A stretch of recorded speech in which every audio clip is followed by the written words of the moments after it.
Man, kid, you don't stand a chance. I'm not even gonna have to duct tape you. It's gonna be easy work. I told you was gonna get that work, boy. Maybe you wanna act crazy.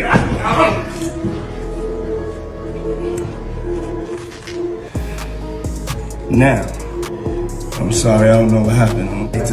I wouldn't tell a lie to just promote my own greatness. I'm with competition. Yo, P. Diddy was just out here saying all types of crazy stuff that we missed. Duct tape. Hey yo, thanks for tuning into the sauce. Your source for celebrity news, current events, hip hop, pop culture, politics, gossip, and more. Hey yo, thanks for tuning into The Sauce, your source for celebrity news. Check this out.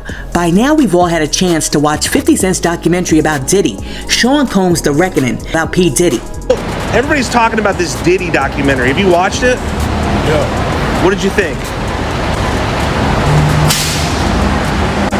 Hey man, all in real, that boy, boy. Just because I'm showing you his thoughts and opinions does not mean that I agree with or endorse his thoughts and opinions. It simply means that I'm showing you what the man had to say. Hey TikTok, so this is Dave from the recent documentary The Reckoning by 50 Cent. Many of you may remember me as one of the primary victims of the unfortunate Sean Combs trafficking trial. Now that I have seen this documentary and I'm able to actually give a truthful assessment of it, I'm going to say that I'm disappointed.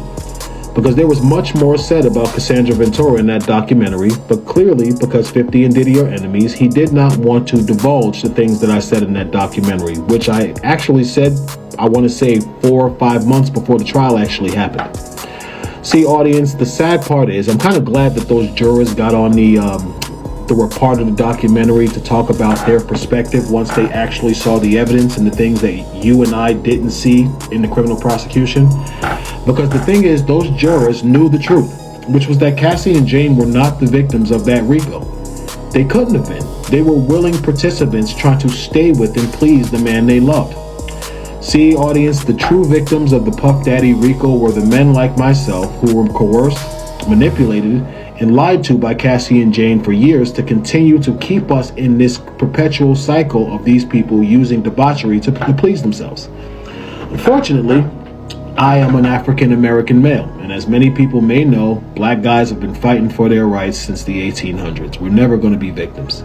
We can be bank robbers, we can be rapists, we can be criminals, of course, and unfortunately, African American men have put that stigma on themselves. But we can never legitimately be victimized by another party. No, people, unless we're shot in some extreme measure like that, we can't be in a situation where someone with money and power manipulates us like they would other people of different ethnicities. No, not a black guy, not at all.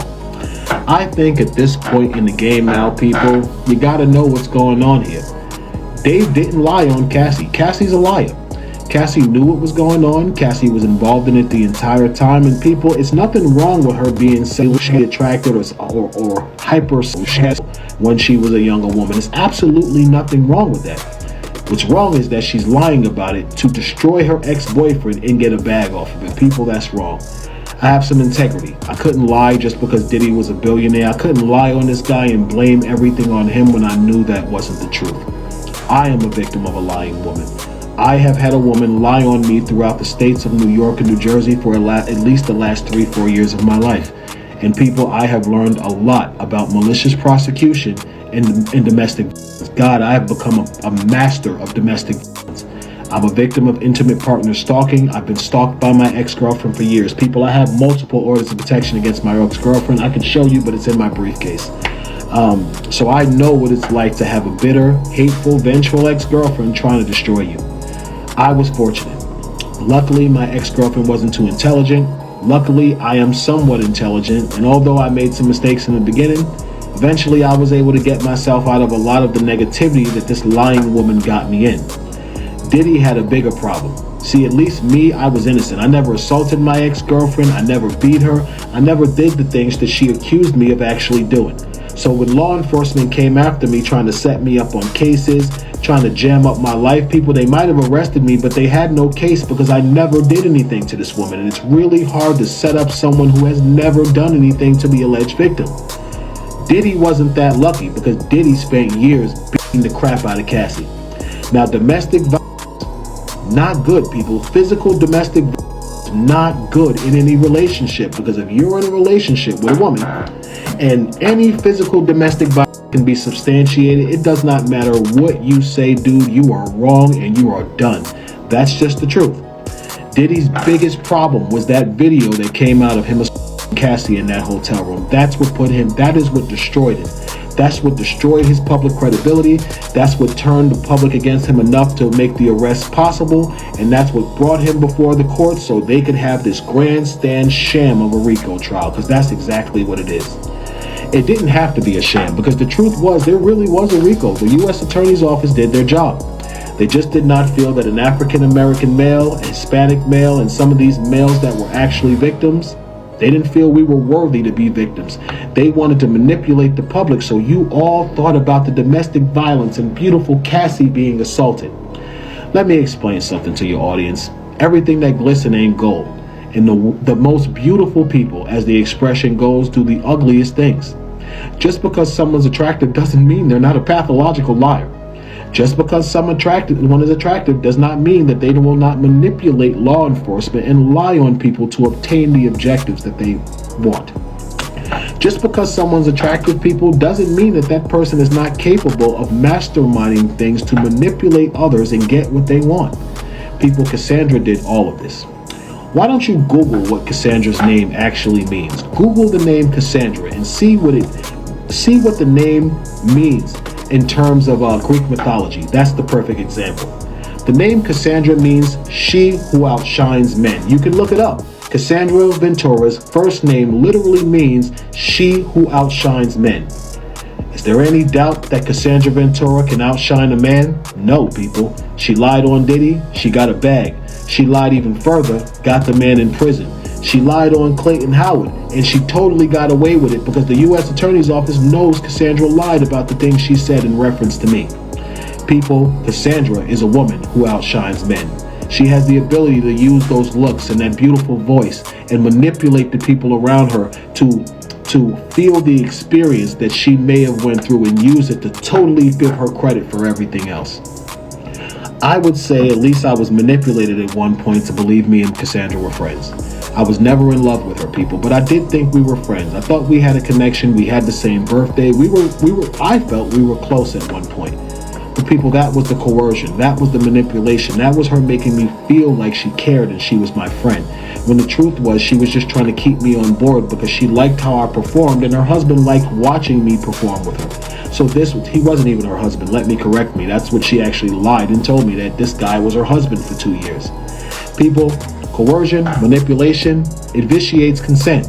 Vitiates is a big word. What I want to say in simpler terms is that coercion and manipulation negate consent. No one can consent to an action if you are lying to them about the fundamental premise of that action. If you're lying to someone, deceiving them, altering the narrative so they believe that the situation they're involved in is something else, people, that is coercion and manipulation. When you're offering people exuberant amounts of money that you don't pay, people, that's coercion and manipulation.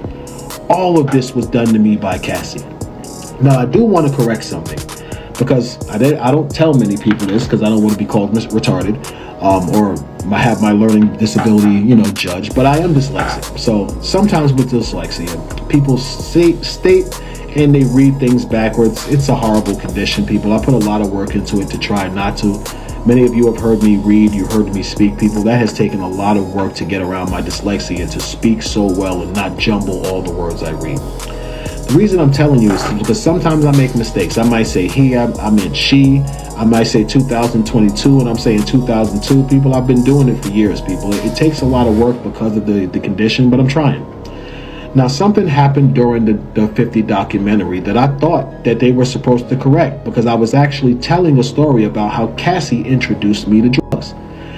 But people, the documentary and their need to continue to keep the bullshit narrative going, they actually used an excerpt that I corrected, people, because I did correct it. So I was talking to Alex Stapleton about how the GH and the baby oil thing. And, I made a mistake and said he, but I corrected myself and I said she, because I was telling Alex Stapleton how I learned everything I learned about these drugs from Cassie. Diddy never sat down and explained to me what these drugs did. Cassie did that. Cassie bought me. Cassie tried to get me to take GH. Cassie's the first one to offer me. Diddy ignored me like I was freaking nobody, and that's the truth. Cassie is the one who would always try to get me to try drugs with her. Now, people, I'm not a big drug addict. I tried to, because, she came at me in such a way that day, I relented and I did it. But I never tried GH. I don't want to try GH. Cassie offered me cat. I don't want no cat. Cassie used to offer me a bunch of different people that I would refuse, and that's the truth. Diddy offered me some pink one time. He claimed got me horribly sick, but he did not offer me GH. That was wrong, and I tried to correct that during the documentary. Cassie offered me GH, and I said no. Cassie is the one who talked to me about baby oil and GH baby oil. Did she ever do it? I don't know, but she definitely talked to me about it. That she did. I'm going to go because I don't want to be over 10 minutes, people. I'm going to support 50 Cent and Alex Stapleton because it's definitely Alex Stapleton. She's a great woman. She was very kind to me. She listened. So watch the documentary. But you should know that the interview of Clayton Howard is heavily edited in favor of Cassie. 50 is who he is. What can we do? Thank you for listening, people. Watch the documentary. Support it. Whatever. Okay, so there you have it.